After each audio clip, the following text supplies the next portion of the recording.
Hola a todos. La inmigración en España es un tema complejo, lleno de procedimientos que a veces pueden parecer un laberinto. Pero, ¿qué pasa de verdad en los momentos más críticos? Pues hoy vamos a meternos de lleno en eso. Vamos a desglosar el proceso paso a paso, desde que alguien llega a la frontera, pasando por una posible orden de expulsión y viendo qué ocurre después. Esa es la gran pregunta, ¿verdad?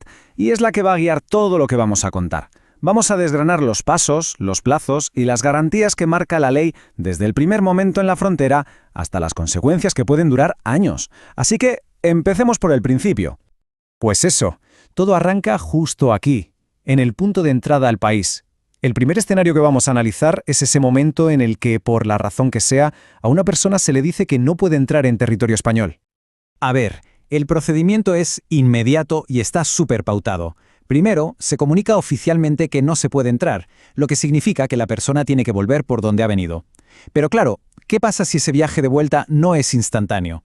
Aquí es donde entra un control judicial que es clave. Si pasan más de 72 horas, la decisión ya no es solo administrativa. El caso tiene que pasar a un juez, que es quien decide y supervisa dónde va a estar esa persona hasta que pueda volver. Y ojo que esto es súper importante. Estos lugares de internamiento, los famosos CIE, no son cárceles. La ley es clarísima en esto. Tienen que tener servicios sociales, asistencia sanitaria, asesoría legal. El único derecho fundamental que se restringe es, lógicamente, el de movimiento. Y por supuesto, siempre se informa a la embajada y el consulado del país de la persona retenida. Bueno, hemos visto el caso general, pero ahora vamos a una de las situaciones más delicadas y complejas, cuando llega una persona que podría ser menor de edad y que además viaja sin ningún adulto. Aquí, como es lógico, el protocolo cambia por completo para poner por delante la protección del menor. En este caso, el sistema pisa el freno y cambia de marcha por completo. Se activa un mecanismo de protección de forma automática porque la prioridad absoluta es el bienestar de esa persona. Se avisa inmediatamente a la Fiscalía, que es la que se encarga de organizar las pruebas para determinar su edad. Y esto es lo fundamental. Si se confirma que es menor, el tema de extranjería se para en seco y la persona pasa a estar bajo la tutela de los servicios de protección de menores de la comunidad autónoma. Vale, ya hemos visto lo que pasa en la frontera. Ahora vamos a cambiar de escenario.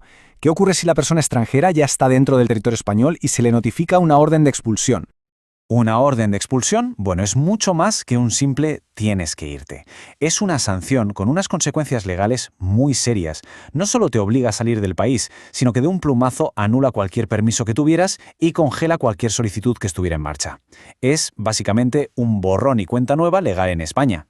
Pero claro, no todo vale. Y aquí entra en juego un principio que está por encima de casi todo. Es el principio de no devolución, o non-refoulement como se conoce internacionalmente. Es un pilar del derecho internacional y viene a decir algo muy simple pero muy potente. No se puede devolver a nadie a un país donde su vida o su libertad corran peligro. Además de ese gran principio, la ley pone otros frenos por razones humanitarias muy claras. Por ejemplo, una expulsión se paraliza si afecta a una mujer embarazada y hay riesgo para ella o para la gestación. Y también se detiene, lógicamente, si la persona pide asilo o protección internacional. El proceso queda en pausa hasta que se resuelva esa solicitud. Ok, entonces, si la orden de expulsión ya es firme y no se da ninguna de estas excepciones que acabamos de ver, ¿qué pasa? Pues que se pone en marcha la maquinaria para hacerla efectiva. Y aquí, de nuevo, los plazos son importantísimos. Todo empieza con un periodo para que la persona se vaya voluntariamente. Si no lo hace, las autoridades pueden detenerla para ejecutar la expulsión. Y otra vez nos topamos con ese plazo crucial de 72 horas. Si en 3 días no se ha podido materializar la salida, hace falta la autorización de un juez para el internamiento, que por cierto tiene un límite máximo de 60 días. Pero, a ver, que una persona esté esperando a ser expulsada no significa que pierda todos sus derechos, ni mucho menos. La ley exige que se protejan ciertas cosas. Por ejemplo, se debe intentar mantener la unidad familiar, garantizar el acceso a la sanidad de urgencia, asegurar que los menores sigan yendo al colegio y, por supuesto, atender las necesidades de las personas más vulnerables. Y la cosa no acaba cuando la persona sale del país, ¿eh? Los efectos de una expulsión se alargan en el tiempo. La consecuencia más directa es la prohibición de volver a entrar en España.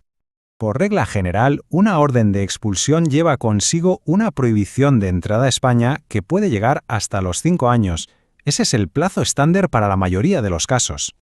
Pero cuidado, porque ese plazo se puede llegar a duplicar. En situaciones muy excepcionales, cuando se considera que esa persona supone una amenaza grave para el orden público o la seguridad, la prohibición de entrada se puede extender hasta un máximo de 10 años. Vale, y ahora un punto que suele generar mucha confusión. Expulsión y devolución. Suenan parecido, pero no son lo mismo, para nada. La expulsión, como vemos en la tabla, es una sanción por estar de forma irregular ya dentro de España y necesita todo un procedimiento. En cambio, la devolución es una acción más directa. Es para quien intenta entrar sin permiso o para quien vuelve teniendo una prohibición de entrada. Bueno, vamos a aparcar un momento los temas de expulsión para hablar de algo súper práctico que afecta a cualquier trámite de extranjería: los plazos de respuesta de la administración. Entender esto es fundamental. Y aquí tenemos el famoso silencio administrativo, que puede ser tu mejor amigo o tu peor enemigo según el caso. Para la mayoría de solicitudes iniciales, si la administración no contesta en 3 meses, malas noticias. Se considera que te la han denegado. Pero, y aquí viene lo bueno, para las renovaciones de permisos o para pedir la residencia de larga duración, si no te contestan en 3 meses, se considera que te la han concedido. Fijaos qué diferencia. Y ya para ir terminando, vamos a levantar un poco la vista. ¿Quién está detrás de todo esto? ¿Quién diseña y coordina estas políticas a nivel nacional? Pues no es un solo ministerio, es todo un ecosistema de organismos. La política de inmigración la gestiona una red de entidades que colaboran entre sí. Tenemos, por ejemplo, la Conferencia Sectorial, que es como el pegamento que une al Estado con las comunidades autónomas. Está el Foro para la Integración, que es un espacio para escuchar a la sociedad civil. La Comisión Laboral, que asesora sobre temas de trabajo. Y un organismo clave, el Observatorio del Racismo y la Xenofobia, que se dedica a estudiar y combatir estas lacras. Y con esto llegamos al final. Después de ver todo este engranaje, creo que la gran pregunta que flota en el aire es precisamente esa. ¿Cómo un sistema legal, con sus plazos, sanciones y normas estrictas, consigue equilibrar la necesidad lógica de un Estado de controlar sus fronteras con el deber irrenunciable de garantizar las protecciones humanitarias más básicas? Esa tensión, al final, es la que define la política migratoria en todo el mundo.